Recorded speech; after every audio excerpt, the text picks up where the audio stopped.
एक बहुत ही बड़ा साइंटिफिक ब्रेक थ्रू हुआ है और वो ये कि पहली बार रिकॉर्ड हुई हैं, ट्रैप हुई हैं और कंफर्म हुआ है इस बात को लेकर कि the universe is humming, the universe is singing. एक इंडियन थॉट और फिलॉसफी हमेशा रहा है नाद को लेके, इस पूरे ब्रह्मांड में एक नाद रहता है। अगर आप इस न्यू डिस्कवरी को देखें तो आप समझेंगे कि जो ग्रेविटेशनल वेव्स जिसे कहा था कभी अल्बर्ट आइंस्टाइन ने 100 साल पहले, उस चीज़ की अब कॉन्फर्मेशन हो गई है। और ये कॉन्फर्मेशन एक पूरे इंटरनेशनल कंसोर्टियम ऑफ साइंटिस्ट ने की है, जिन्होंने ये स्टडी की नॉर्थ अमेरिका को लेके, मतलब जो साइंटिस्ट का कोलैबोरेशन रहा नॉर्थ अमेरिका में, यूरोप में, इंडिया, चाइना और ऑस्ट्रेलिया। इन्होंने रेडियो टेलीस्कोप्स यूज़ करके लगातार काफ़ी काम किया और कंफर्म किया कि हाँ, ग्रेविटेशनल वेव्स हैं। और ये ग्रेविटेशनल वेव्स केवल हैं नहीं, ये हम करती हैं, इनमें नाद है, इनमें आवाज़ है।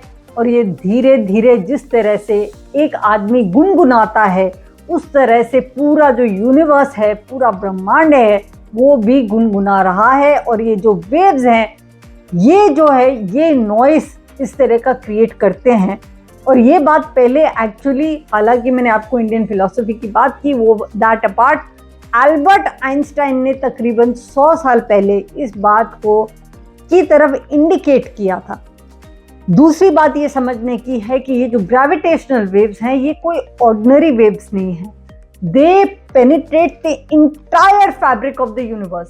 मतलब कि कोई भी जगह ऐसी खाली नहीं इस पूरे यूनिवर्स में, इस पूरे कॉस्मोस में, जहां ये वेव्स चलती नहीं हैं। दूसरी बात ये है कि ये जो वेव्स हैं, ये इनको स्पेस एंड टाइम, ये जो दो चीज़ें होती हैं एग्जिस्टेंस के लिए इम्पॉर्टेंट, इन पे लागू नहीं होती।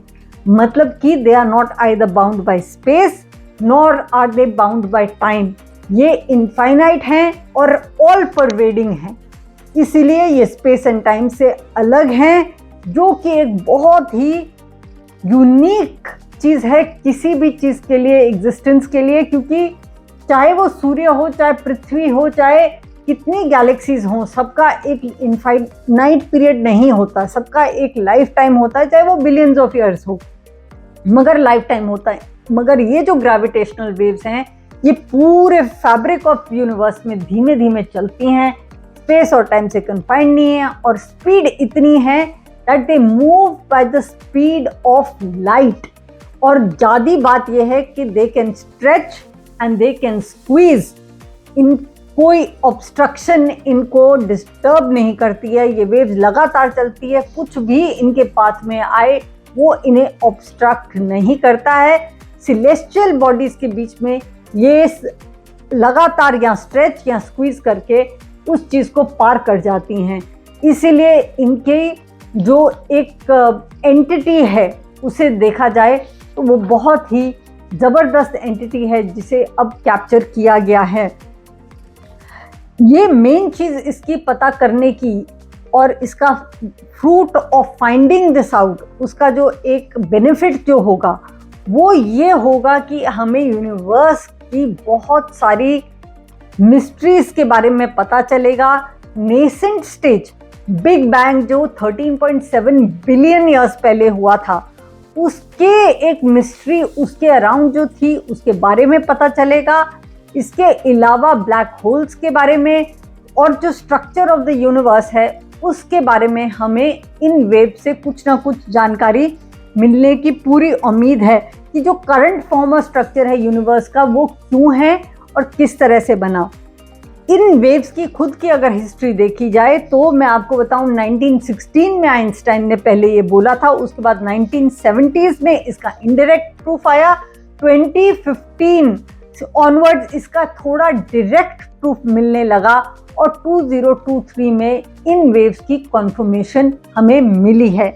इसके अलावा जो चीज़ हम इनके वेव्स के बारे में पता करना चाहते हैं कि इनका ओरिजिन क्या है, वो ओरिजिन कहा जाता है कि इस पूरे यूनिवर्स में जो एकदम सेंटर है, एकदम मिडल है, उसमें 2 ब्लैक होल हैं और ये जो वेव्स हैं उन 2 ब्लैक होल से ओरिजिनेट होके पूरे यूनिवर्स में जो है डिस्पर्स हो रही हैं और धीरे धीरे ये जो 2 ब्लैक होल हैं वो आपस में मर्ज होने की तरफ जा रहे हैं और जो हमिंग आ रहा है, जो नाद आ रहा है, वो सेंटर ऑफ द यूनिवर्स में जो ब्लैक होल्स हैं उसमें से उठ रहा है। ये साइंटिस्ट का कहना है जिन्होंने ये ब्रेक थ्रू करके और ये जो नाद को इन्होंने पकड़ के कैप्चर करके रिकॉर्ड करके इसको कंफर्म किया है।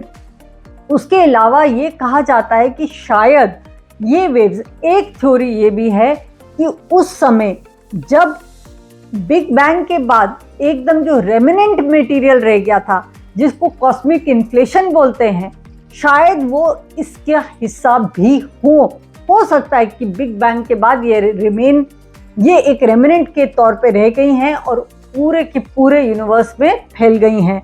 ये एक थ्योरी है। दूसरी थ्योरी मैंने आपको पहले बताई कि ब्लैक होल में से निकल रही हैं 2 ब्लैक होल जो आपस में मर्ज कर रहे हैं, तो ये इसका और थॉट है। इसके अलावा इसमें जो मेन चीज़ ये है कि इसका फाइनल हमें क्या पता चलेगा कि बिग बैंग के बाद एक्सपेंशन ऑफ यूनिवर्स कैसे हुआ और दूसरा इस यूनिवर्स में जो डार्क मैटर है उसका कंटेंट क्या है, उसका स्ट्रक्चर क्या है, उसका कॉम्पोजिशन क्या है और डार्क मैटर एग्जैक्टली होता क्या है।